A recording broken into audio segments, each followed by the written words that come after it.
Welcome, it's Captain Matt, Boat Buyer's Secret Weapon, author of the book Boat Buyer's Secret Weapon, available at Amazon, really anywhere that books are sold. And today we're talking all about jet boats. We're talking about the pros, we're talking about the cons, we're talking about the different brands of jet boats that are on the market. So let's take a look at what we're talking about and what we're not talking about.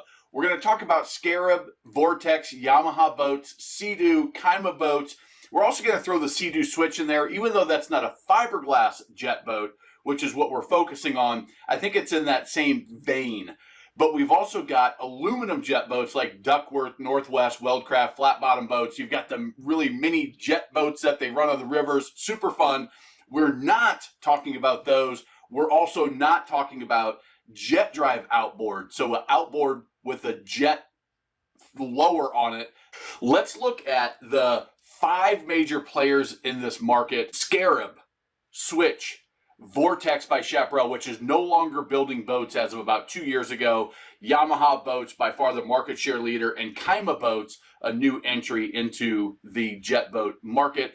So Scarab and the Switch, as well as Vortex, use the Rotax engine. So that's the engine that's in the SeaDoos, the SeaDoo watercrafts, and their PWC style jet pump.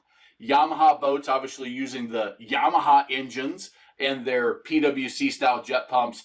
Kyma boats doing something a little bit different. They've matched the V8 Raptor engine by Inmar with an American turbine pump. We'll talk about that, why that's different and why I put them in a little bit different category. Warranty, the BRP, all of the ones that are using the BRP engines, the Rotax, 3 years on the Scarab and the Vortex. With the Switch, which is interesting, actually a BRP product using the BRP Rotax engine, they only have a 1-year warranty, and that's on the PWC jet pump and the engine.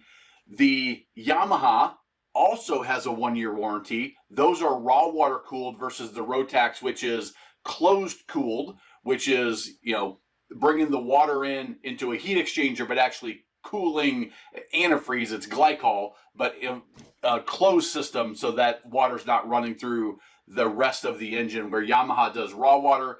And then Kyma with that Inmar Raptor, that has a 5-year warranty on it. Same engine that's being run with Taiga ATX, and it's owned by Correct Craft, the same company that owns Nautique, Centurion, and Supreme. And then that's close cooled, and it's matched with a really, really stout American turbine jet pump, which is 25% bigger than the twin engine pumps that they use on the 21-foot and above boats with Scarab and Yamaha. So as we dive a little bit deeper, we're going to look at the models and some of the pricing. So the Switch is, yes, it's a jet boat. It's a pontoon that has the jet system on it. It is a fun, sporty boat, much, much less expensive than several of the boats. We'll dive into that a little bit more. I've done a video on the Switch. I'm going to upgrade it because I've actually been on them now, inspected them. There's been 2 to 3 years of time frame, so we have some history. We'll talk about that more, but they range from $23,800 to $51,000, depending on the engine and the size. Then we move into the Vortex. This is 2020 pricing, by the way. They only built them for about 2 or 3 years. Owned by Chaparral, company, or Marine Products, I guess, the company that owns Chaparral and Robalo. But you can see the 2020 pricing. As we go to Scarab, one thing you'll notice with Scarab is they have a lot of sizes and a lot of models. They've got a 16, a 19, a 21, a 23, a 25, a 28, and a center console. And they do a wake version, and they do an SE and an LX, which are basically the base model, and then layer up in appointments and aesthetics. And then the wake version would add this tower, and then also some ballast, and then we get into the bigger ones in the center console. They even do a center console wake. So a center console boat with the ballast system. Now on Yamaha, we have a lot of boats, but we start at 19, 21, 25, 27. They've got a wake series in the 21 and 25 foot versions. They're the X. If you see it start with an X, that means it's got the higher output engine as well as ballast and some sort of a water sports package. And then you've got the Fish series, which is their center console, but no wake fish. Okay, so no wake boat on the center console. And then you have the Kyma, and the Kyma has a single boat, a 23-foot, and it is a water sports focused boat with that big beefy Inmar and the big huge Raptor Inmar engine, as well as the American turbine jet pump.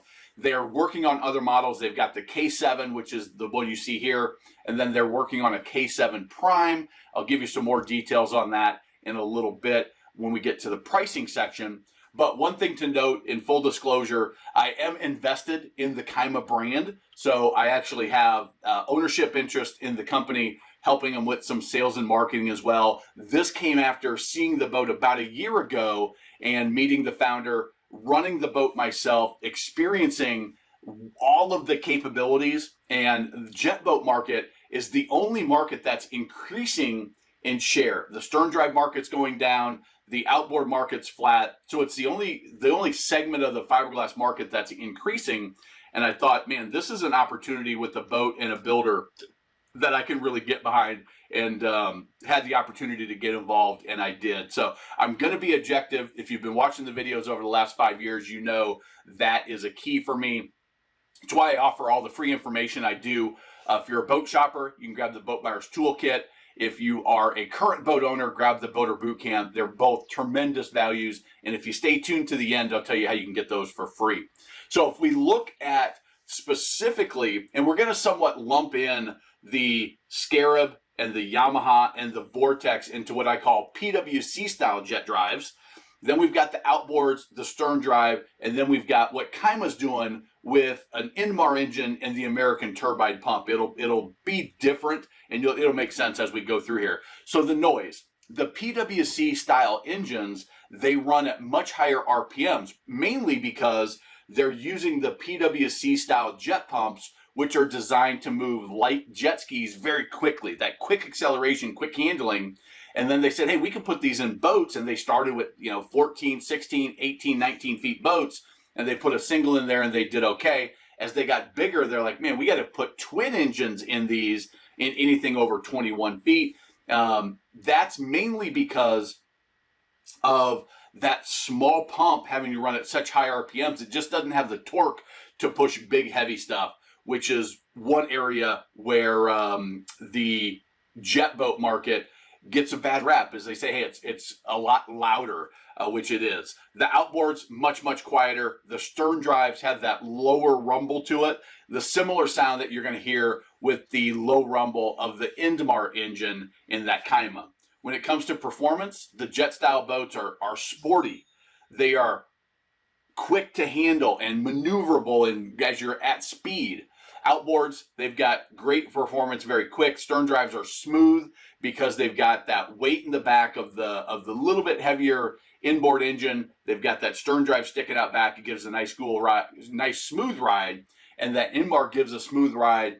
But it's because they've incorporated the Seakeeper ride system, which is a trim tab system that automatically evaluates the pitch and the yaw and the attitude of the boat, and it's adjusted and has software that makes 1,000 readings and 100 adjustments in a very short period of time so that they can easily adjust and make the ride more smooth and comfortable. I've run it on multiple boats. It's amazing, and it does a great job on the Kyma. Ride quality, again, that PWC style, what people like about the Yamaha and the Scarab, the Vortex, is it's super sporty. It's fun. It's also got a very shallow draft, usually about 15 and a half inches of draft.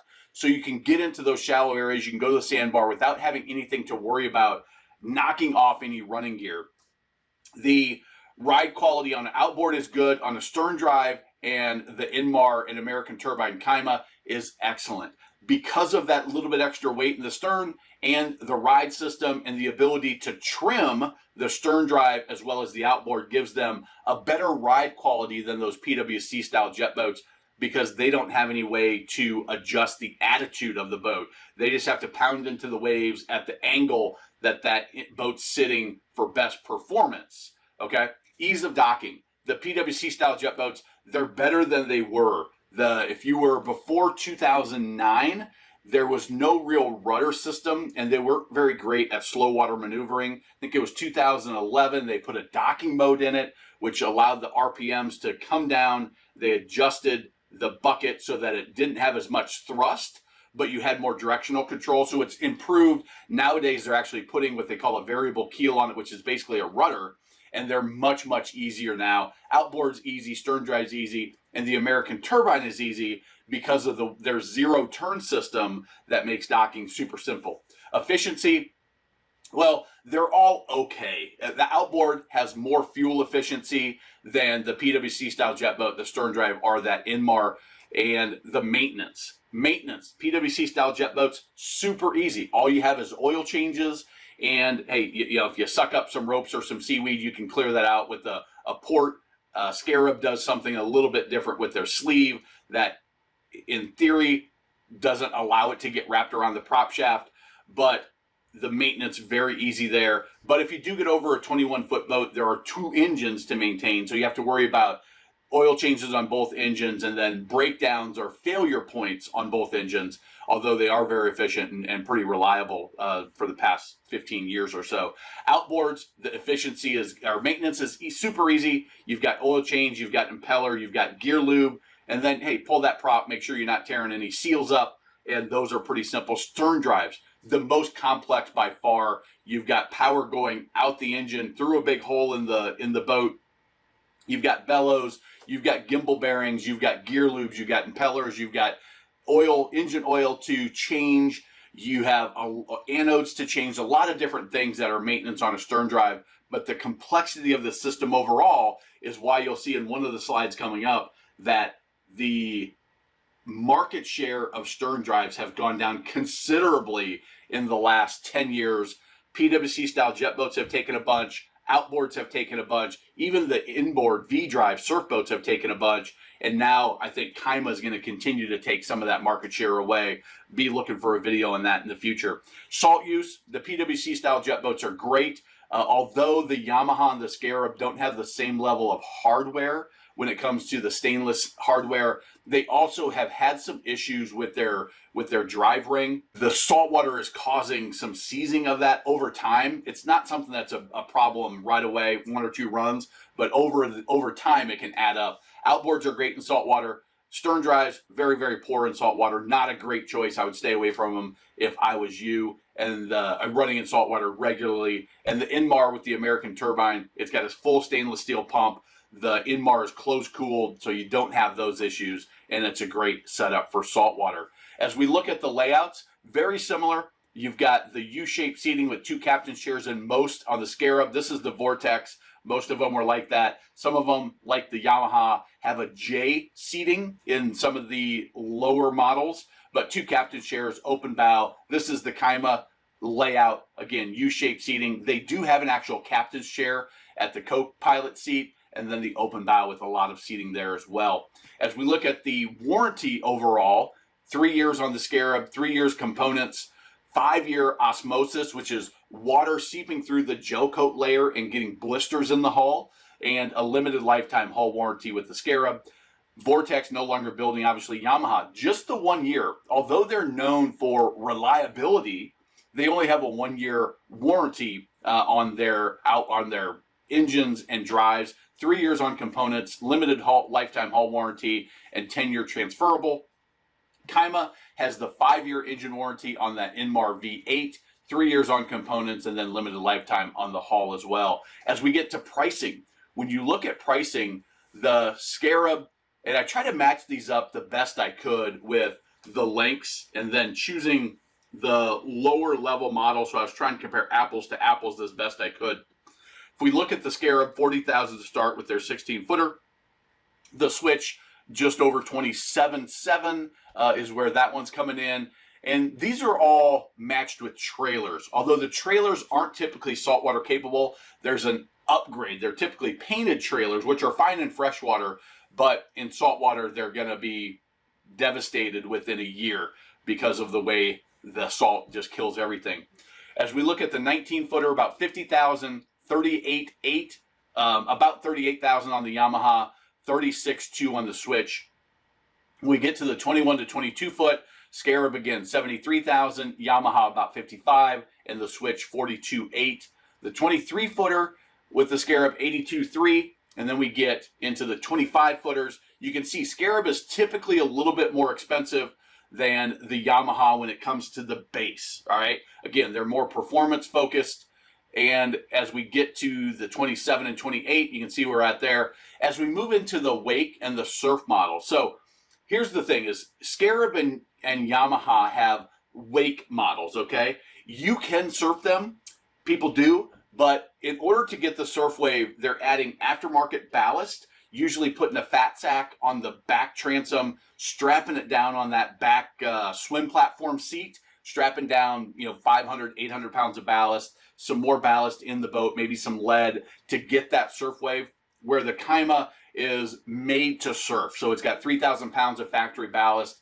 That Seakeeper ride system works for more than just the smooth, comfortable ride. It actually can manually adjust the way Kyma is using it to help shape that surf wave and give you a great surf wave. So as we compare those, yes, we are comparing the 22 wake, which Yamaha has, the 23 to 24 foot on the Scarab and the Yamaha. We're at 110.9, 129, and then Kyma comes in at 140 with that Prime, which is the K7 Prime, which is their scaled down version, to 180 with their K7 Supercharge, which is the biggest engine, saltwater capable trailer, and full canvas cover, full surf system, full ballast, all of those different things. Where the Yamaha, you don't get the canvas cover. You've got a not really a saltwater ready trailer. You can upgrade to the galvanized if you want to, but still going to be a lower price. So as we look at comparing them, and we'll throw the Switch in at the end. If you look at Yamaha, it's a lot of boat for the money. It's a value play. They're building them to hit price points so that they can be very, very affordable. They are the most popular, have the biggest market share by far, like about 90% market share in the jet boat market. Their resale value, super strong. Their quality, they're a mid-tier. You'll see several things. And if you look at my older All About Jet Boats, you'll see people commenting about the quality of the Yamaha. It's good quality, but it's not top notch. You'll see certain little things that, like, man, they obviously made that decision to hit a price point. They're not great in weedy or seagrass waters because of the smaller jet pumps. Even with that clean out, they can get clogged up real easy and it can be problematic. And long-term salt use, I mentioned that wear ring, that can be something that is a problem over time. Scarab, again, mid-tier quality. They do fancy up their interior a little bit more than Yamaha does, specifically on their smaller boats. Yamaha does a really nice job on the larger ones to add a little detail and stitching, but Scarab does that on their smaller as well. The BRP engines, that Rotax focus is a little bit more on performance, where Yamaha's is more on reliability. They've got some innovative seating and options with the interiors. And again, that PWC style pump, not great in seagrass, weedy areas, vegetation. Kyma was built from the ground up to be really easy to own and a quality build. Not luxury and fancy, but just quality. Things like making the decision to use fully tinned and terminated wiring, which none of the others use, which is incredibly important in saltwater. 3/16 coated stainless on the rub rail, on the screws, on the hardware, the cleats, on the exterior of the boat. Again, saltwater choices so that they last for a lifetime versus making a price point decision to keep the price down. You saw that in the pricing of the boats. It's more expensive. It's great in weedy and seagrass conditions because of that American turbine pump. When you look at that thing, it's massive compared to the PWC style pumps that are on Yamaha and Scarab. It's saltwater ready. That's just standard. That's the way they build their boats. It's more expensive, but it's more capable. So if you look at that trailer, it's a powder coated aluminum trailer with torsion axle, and everything's ready for saltwater. I mentioned the tinned and terminated wiring. Everything about the boat is designed to be ready to go in all environments, as well as water sports with touchscreen to surf, push button surf. So instead of filling fat sacks and getting after, wake shapers and different things lined up and getting an inconsistent wave. This is push button and you're surfing in 4 or 5 minutes, ready to go. More capable with wakeboarding and tubing. Again, push button, I'm tubing, and this is the setting I want. More aggressive, just an easy cruise for young kids. It's very, very simple. And it's also factory direct, which is something the first time I looked at the boat. I loved the boat, loved running the boat. The surf wave was fantastic. But I'm like, hey, you don't have a dealer network. How's that going to work? Customer service is, as you know, if you watch the channel, is incredibly important. But they've actually developed a model where they've got technicians that they can send out to not only do maintenance, but also do warranty right at your dock, right at wherever the boat is, and they come to you versus having to take your boat to the dealer.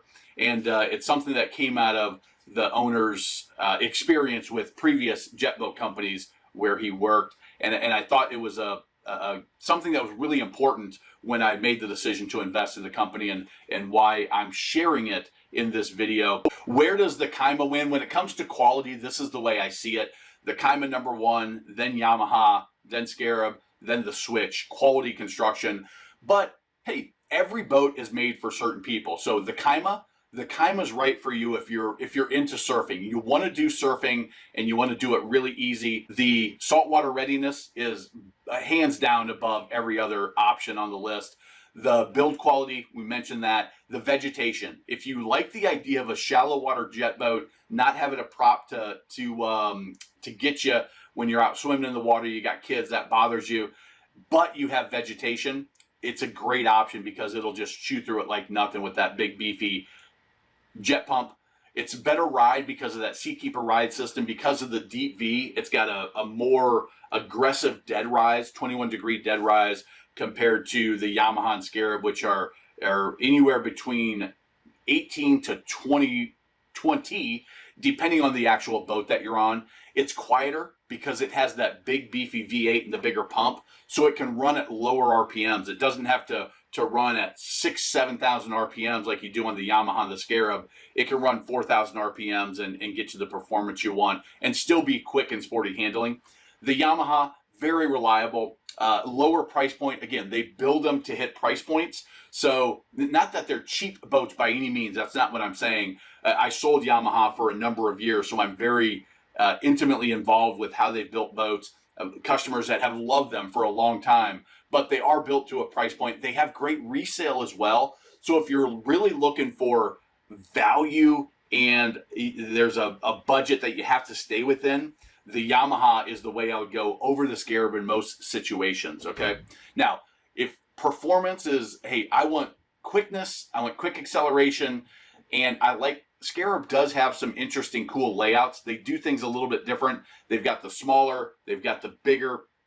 So if that appeals to you, Scarab is going to be very close to Yamaha, but I think that resale and the market share really gives them a leg up. So that if you're considering head-to-head, that's where I would go. And if the Yamaha dealer doesn't give you a great feeling and the Scarab dealer does, that can be a reason to make a decision, because the dealership can be really important. Like I said, on the Kyma going direct, that was a big concern I had, and they had a good way to handle that. That was like, okay, the buyer is going to be taken care of, and that's what's most important to me. So sometimes that dealer could make you go from a Yamaha to a Scarab as well. And then we get to the Switch. The Switches are cheap to buy, okay? So the price point, we looked at that. I've got subscribers that have Switches and they love them. I've also talked to people that have bought the Switches and had nightmare experience. There's some known issues. Now, they've gotten a lot of those sorted out over the last couple of years, but you can't leave it in the water for long periods of time. You have a long break-in period, and if it's not done properly, it can have some serious issues with the boat. They've had some electrical issues with batteries dying. So, and some of that I've seen that have a couple years on them. The way they do their flooring, the corners are kind of coming up. A lot of discoloration on that. Anytime you have plastic and you've got rubber, there's going to be some discoloration. So you're seeing that on some of the paneling. You're seeing that on some of the flooring. You're seeing that on several of the options that you can add on. And so just know what you're getting into. But if you just want an inexpensive, a fun, sporty boat that can fit a decent number of people, that's really easy to operate, hey, the Switch could be a good option for you, but also know that the resale value on them has tended to be a pretty good size haircut, although we're only working with about 2.5 years of sales at this point. So that's when the biggest depreciation comes. They were bought mainly during the pandemic, and they paid, MSRP or above in a lot of cases. So take that into consideration. Now, if you're looking to buy a boat, I told you I had something special for you at the end. You can get that Boat Buyer's Toolkit instead of paying for it. Get it to you for free if you go to boaterssecretweapon.com/toolkit. And remember, life truly is better on a boat.